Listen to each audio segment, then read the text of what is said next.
नमस्कार, मैं मुकेश सक्सेना। आप देख रहे हैं एपीएल न्यूज, उत्तराखंड का नंबर 1 चैनल एपीएल न्यूज। और मेरे साथ आईटीआई कार्यकर्ता आज रमेश चंद्र पांडे मौजूद हैं, जिन्होंने 2015 में उधम सिंह नगर में 600 करोड़ चावल घोटाले का खुलासा किया है। और आज उनसे जानते हैं किस तरह से जो 600 करोड़ उधम सिंह नगर चावल का घोटाला था, विभाग का खाद्य विभाग के द्वारा जो अवैध रूप से घोटाला किया गया था, उसका खुलासा आईटीआई से मांगा है। और आज उन पांडे से जानते हैं किस तरह से आपने इसमें आईटीआई लगाई थी और किस तरह से इसमें आईटीआई का आंसर आया है और आप इसमें अब क्या कार्रवाई की जा रही है, इसमें आपने कहां का इसमें अभी तक एक्शन लिया गया है। धन्यवाद। मैं सर्वप्रथम एबीपीएल के सभी दर्शकों का हार्दिक अभिनंदन करते हुए बताना चाहूँगा कि उत्तराखंड का सबसे चर्चित घोटाला उधम सिंह नगर में चावल संचरण में जो अनियमितताएं थी, उसको लेकर शासन द्वारा डीएम उधम सिंह नगर को एसआईटी गठित कर जांच करने के आदेश दिए थे। जी। और डीएम उधम सिंह नगर द्वारा 27 सितंबर 2017 को अपनी एसआईटी रिपोर्ट शासन को भेजी थी। जी। प्रमुख सचिव खाद्य एवं नागरिक आपूर्ति को रिपोर्ट भेजी थी। जी। रिपोर्ट में सारा पूरे तथ्यों और आंकड़ों का सभी एट द स्पॉट पूरा साक्ष्यों का संकलन करते हुए जो रिपोर्ट शासन को भेजी गई थी एसआईटी द्वारा, उसमें कहा गया था कि एसआईटी की जांच रिपोर्ट में कहा गया कि प्रकरण में अभिलेखों की कूट रचना का वो 2 वर्षों में लगभग 600 करोड़ की शासकीय धनराशि के अपव्यय का आर्थिक अपराध परिलक्षित हुआ है। जी। एसआईटी ने लास्ट में अपनी रिपोर्ट के ये रिकमेंडेशन भी की थी कि उसके पास कम समय के कारण जो भी साक्ष्य जुटाए गए हैं, उन साक्ष्यों के आधार पर कोई भी दंडात्मक कार्यवाही करने से पूर्व इसकी उच्च स्तर पर एक जांच करा ली जाए पूरे प्रकरण। ठीक हो गया। और इसी को एसआईटी की इसी रिकमेंडेशन को देखते हुए शासन द्वारा स्पेशल ऑडिट कराने का आदेश जारी किया गया था 23 अक्टूबर 2017 को। ठीक।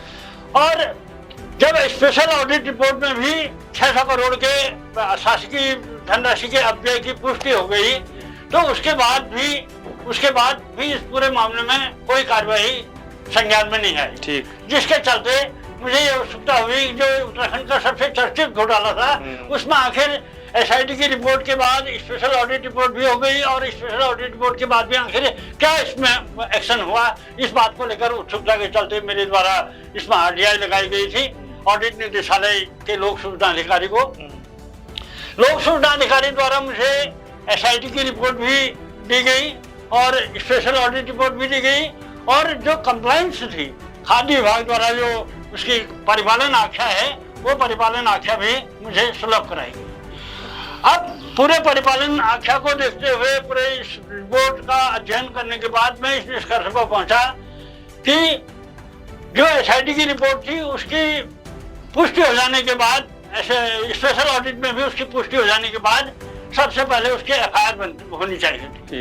एफआईआर होना तो दूर, जो खाद्य विभाग की ओर से जो कंप्लायंस आई है, जो ऑडिट निदेशालय द्वारा मुझे दी गई है, उसमें कहा गया है कि सब कुछ नियमानुसार हुआ है। नहीं पांडे जी, जिस तरह से आपने आईटीआई लगाई थी, उसके आईटीआई का आंसर भी आया था, उसके बाद आप सरकार ने क्या एक्शन लिया, उसमें क्या कार्रवाई और किस किस के नाम उजागर हुए, उसका भी तो खुलासा हुआ है नहीं। इस पूरे नाम का खुलासा और इसमें पूरे मामले में उत्तरदायित्व वाली बात है। 600 करोड़ का उत्तरदायित्व के जो घोटाला हुआ है, ये दरअसल केंद्र के से सब्सिडी का पैसा था, जो स्पेशल रिपोर्ट और ऑडिट जो एसआईटी की रिपोर्ट में है, वो केंद्र की सब्सिडी का पैसा था।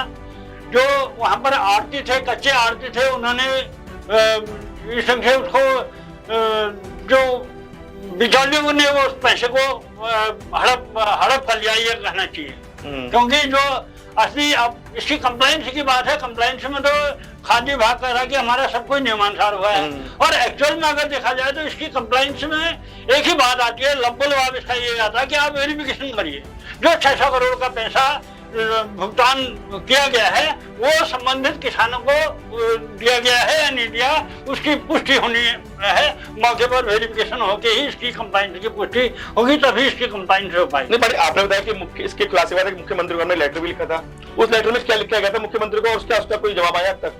मेरे द्वारा इस पूरी रिपोर्ट का अध्ययन और संकलन करने के बाद जो इसमें मैंने पूरा अध्ययन किया, जो इसके ऑडिट रिपोर्ट ऑडिट मैनुअल होता है, ऑडिट मैनुअल में जो सबसे पहले यहाँ पर जो भी ऑडिट रिपोर्ट है, तो चावल घोटाले का मामला है या अभी सिडकुल का घोटाला हुआ, 800 करोड़ का घोटाला वो हुआ है, यूपीसीएल का घोटाला हुआ है, ऐसे संस्कृति विभाग का करोड़ों का घोटाला है। तो जो और भी तमाम पूरे राज्य में राज्य गठन के बाद से ही जो तमाम विभागों की ऑडिट का दायित्व ऑडिट निदेशालय का है, तो वहां पर जो ऑडिट रिपोर्ट्स होती हैं उन पर एक्शन क्या होता है, एक्शन के लिए जो प्रक्रिया बनाई गई है, उसके एक्शन के लिए प्रक्रिया बनाई गई है कि हर एक तो होता है विभागाध्यक्ष स्तर पर ऑडिट कमेटी गठित होती है, और दूसरा होता है प्रशासकीय प्रमुख सचिव या सचिव के स्तर पर विभागीय ऑडिट कमेटी का गठन होता है, और तीसरा होता है मुख्य सचिव की अध्यक्षता में राज्य संपरीक्षा लेखा परीक्षा समिति का गठन है। उसमें ये होता है जो बड़े मामले हैं, गबन घोटाले और दुर्विनियोग और जालसाजी से जुड़े जो भी मामले होते हैं, वो जाते हैं मुख्य सचिव की अध्यक्षता में जो राज्य स्तरीय संपरीक्षा समिति गठित है, वो लेवल पर जाती है, और मुख्य सचिव के स्तर से ही उसमें कार्यवाही के लिए सुझाव और आदेश दिए जाते हैं। पांडे जी, मैंने आपसे एक क्वेश्चन किया था कि आपने ये 2015 का क्वेश्चन खुलासा किया, 600 करोड़ का उत्तराखंड का बहुत कोई मामूली घोटाला नहीं, बहुत बड़ा घोटाला है, चावल घोटाला। लेकिन मैंने आपका मुख्यमंत्री को आपने कोई प्रार्थना पत्र भेजा था, उसका कोई जवाब आया या क्या अभी तक इनके नाम उजागर क्यों नहीं हुए और इनके खिलाफ कोई कार्रवाई क्यों नहीं हुई? क्या आपने मुख्यमंत्री को ऐसा प्रार्थना पत्र लिख के दिया है?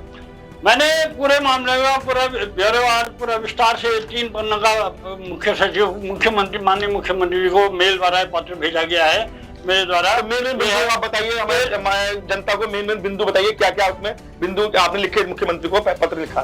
13 अप्रैल को जो मुख्यमंत्री को पत्र भेजा गया है, उसमें मेरे द्वारा ये बताया गया कि सबसे पहली बात तो मैंने कहा गया है कि ऑडिट एक्ट का परिपालन के बारे में मुख्यमंत्री का ध्यान आकर्षण किया है। ऑडिट एक्ट 2012 में पूरी व्यवस्था दी गई है कि कैसे ऑडिट रिपोर्ट कैसे ऑडिट होगा और कैसे ऑडिट रिपोर्ट्स पर एक्शन होगा। ऑडिट हो जाने के बाद उस पर जो एक्शन होगा उसको पूरी व्यवस्था दी गई है ऑडिट एक्ट 2012 में।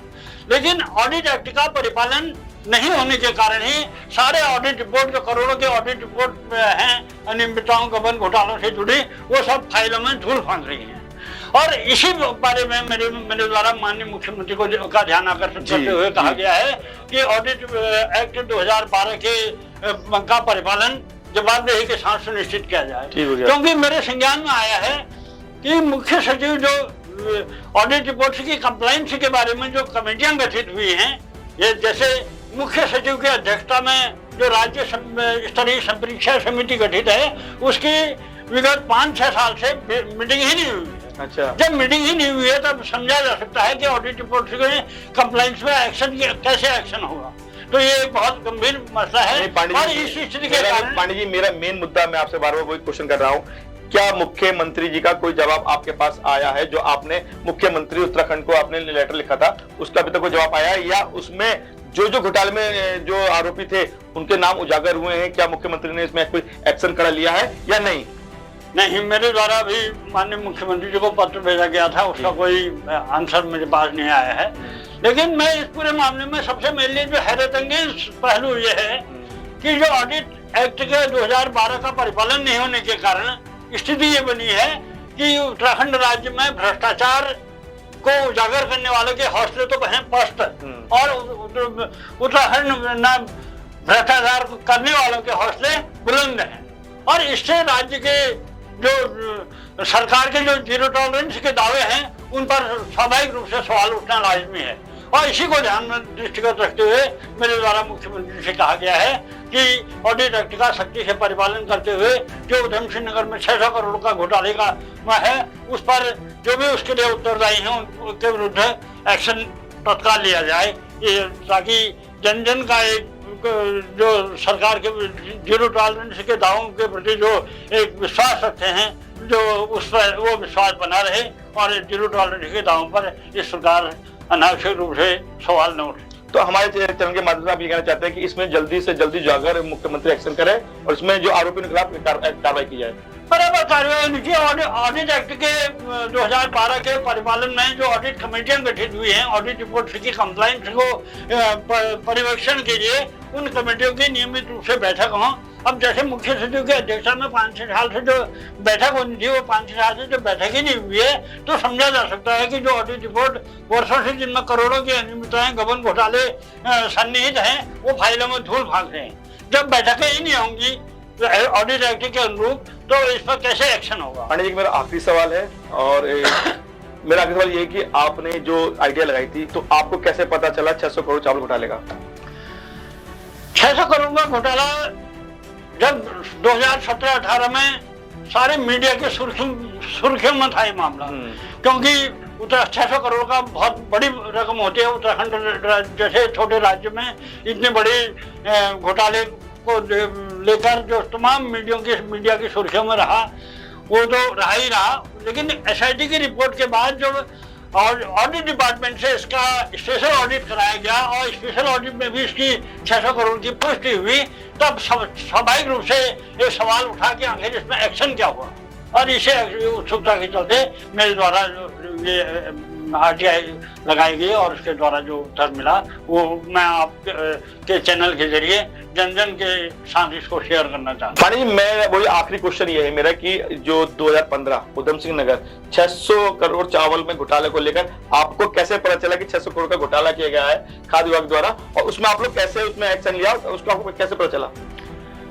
मैं स्वयं रिटायर्ड असिस्टेंट ऑडिट ऑफिसर हूँ जी, और क्योंकि एसआईटी की रिपोर्ट के बाद ऑडिट डिपार्टमेंट की ओर से ही इसमें स्पेशल ऑडिट हुआ था जी जी जी। तो जब एसआईटी की रिपोर्ट की पुष्टि जब ऑडिट डिपार्टमेंट की स्पेशल रिपोर्ट में भी हो गई थी, तो उसके बाद ये आता कि इसमें एक्शन क्या हुआ जी। तो एक्शन कुछ भी नहीं हुआ था इतने साल, 6 साल के बाद भी इसमें कोई भी एक्शन नहीं हुआ। तो उसको एक्शन को लेकर ही मेरे द्वारा इसमें एसआईटी में आरटीआई लगाई गई और उसी से पूरा मामला सब उजागर हुआ है। और जो मामले उजागर हुए हैं, आप एसआईटी की रिपोर्ट जो मैं आपके साथ शेयर कर चुका हूं, उसे आप दिखाएं तो उसमें रोंगटे खड़े करने वाले हैं। किस ढंग से इसमें बिचौलियों द्वारा पैसा खाया गया है और किस ढंग से कूट रचना हुई है अभिलेखों में, उसको आप मैं समझता हूँ कि दर्शकों के साथ उसको शेयर करेंगे तो सब कुछ दूध का दूध पानी का पानी सौदा ही हो जाएगा। बिल्कुल, दूध का दूध पानी का पानी होने। अब जो आने वाला समय बताएगा, जांच के बाद ही सच्चाई सामने आएगी, किस केस में नाम उजागर होंगे।